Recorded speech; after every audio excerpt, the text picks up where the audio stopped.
നമസ്കാരം. മീഡിയ കമ്പാനിയൻ്റെ വളരെ പ്രധാനപ്പെട്ട ഒരറിയിപ്പാണ് ഷെയർ ചെയ്യുന്നത്. നമ്മളുടെ വീടുകളിൽ ഗ്യാസ് സിലിണ്ടർ ഉണ്ടെങ്കിൽ തീർച്ചയായിട്ടും ഈ വീഡിയോ കാണാതെ പോകരുത്. കാരണം നമ്മൾ അറിഞ്ഞിരിക്കേണ്ട പ്രധാനപ്പെട്ട കുറച്ച് കാര്യങ്ങളാണ് വീഡിയോ വഴി ഷെയർ ചെയ്യുന്നത്. വളരെ പ്രധാനപ്പെട്ട 4 കാര്യങ്ങൾ.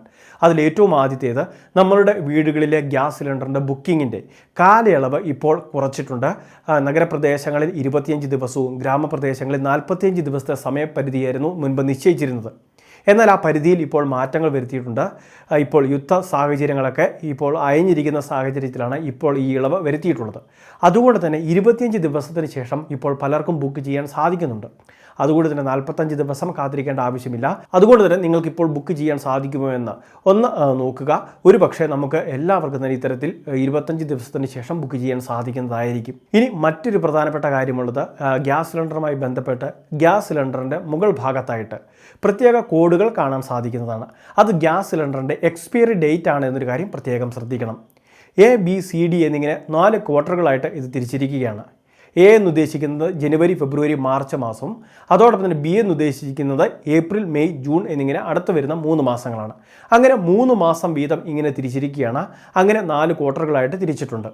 A31 ആണ് എന്ന് കാണുന്നത് എങ്കിൽ A എന്ന് ഉദ്ദേശിക്കുന്നത് ജനുവരി, ഫെബ്രുവരി, മാർച്ച്, അതായത് മാർച്ച്, അതോടൊപ്പം തന്നെ 31 എന്നുള്ളത് വർഷമാണ്, എക്സ്പയറി ആകുന്ന വർഷം, അതായത് 2031. ഇനി ഇതേ സാഹചര്യത്തിൽ A30 എന്നാണ് കാണുന്നത് എങ്കിൽ മാർച്ച് 2030 ഗ്യാസ് സിലിണ്ടർ എക്സ്പയറി ആകുമെന്നാണ് ഇതിനർത്ഥം. അപ്പോൾ എക്സ്പയറി ആയിട്ടുള്ള സിലിണ്ടറുകൾ ഏതെങ്കിലും കാരണവശാൽ അബദ്ധവശാൽ നമ്മളുടെ വീട്ടിൽ വന്നിട്ടുണ്ട് എങ്കിൽ അത്തരം സിലിണ്ടറുകൾ കാലഹരണപ്പെട്ടവയാണ്. അത് മാറ്റിയെടുക്കുന്നതിന് വേണ്ടിയുള്ള നടപടികൾ അടിയന്തരമായിട്ട് തന്നെ ഏജൻസിയുമായി ബന്ധപ്പെട്ട് സ്വീകരിക്കേണ്ടതാണ്. മൂന്നാമത്തെ മറ്റൊരു പ്രധാനപ്പെട്ട അറിയിപ്പ്, ഗ്യാസ് സിലിണ്ടറിൻ്റെ മാൻഡേറ്ററി ഇൻസ്പെക്ഷനുമായി ബന്ധപ്പെട്ട് ടെക്നീഷ്യന്മാർ നമ്മളുടെ വീടുകളിലേക്ക് എത്തിച്ചേരാൻ സാധ്യതയുണ്ട്.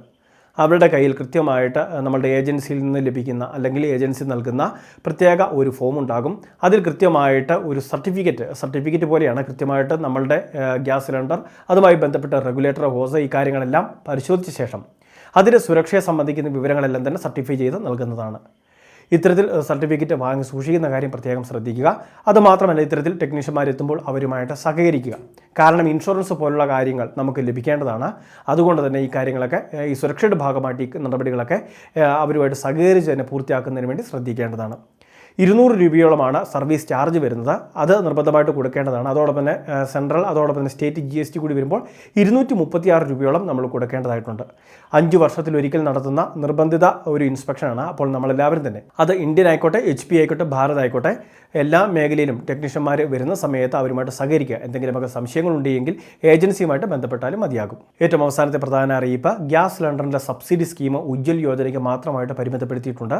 നിലവിൽ ലഭിക്കുന്ന റിപ്പോർട്ടുകൾ പ്രകാരം ഒരു വർഷത്തിൽ 4 സിലിണ്ടറുകൾക്ക് മാത്രമാണ് സബ്സിഡി. അത് 300 രൂപയായിരിക്കും സബ്സിഡി ലഭിക്കുക. ഇനി ഗാർഹിക പാചകവാതക കണക്ഷനുകൾ നാളിതുവരെ എടുത്തിട്ടില്ലാത്തവരാണെങ്കിൽ, BPL AVO കാർഡ് ആണെങ്കിൽ PM ഉജ്ജ്വൽ യോജന സ്കീമിന് അപേക്ഷ വെക്കുന്നതിന് വേണ്ടി സാധിക്കും. ഓൺലൈൻ വഴി PMUയുടെ പോർട്ടലുണ്ട്. ആ പോർട്ടൽ വഴി നമുക്ക് അപേക്ഷകൾ സമർപ്പിക്കാം. എല്ലാവരുടെയും Aadhaar, ration card, bank account details ഉൾപ്പെടെയുള്ള കാര്യങ്ങൾ, അതോടൊപ്പം തന്നെ റെസിഡൻസ് സർട്ടിഫിക്കറ്റ് പോലുള്ള കാര്യങ്ങളൊക്കെ കൃത്യമായിട്ട് അപ്ലോഡ് ചെയ്യുകയും വേണം. വളരെ പ്രധാനപ്പെട്ട കുറച്ച് ഇൻഫർമേഷനാണ് ഷെയർ ചെയ്തത്. ഇതുപോലുള്ള അറിയിപ്പുകൾക്ക് ചാനൽ സബ്സ്ക്രൈബ് ചെയ്യുക, ഫോളോ ചെയ്യുക.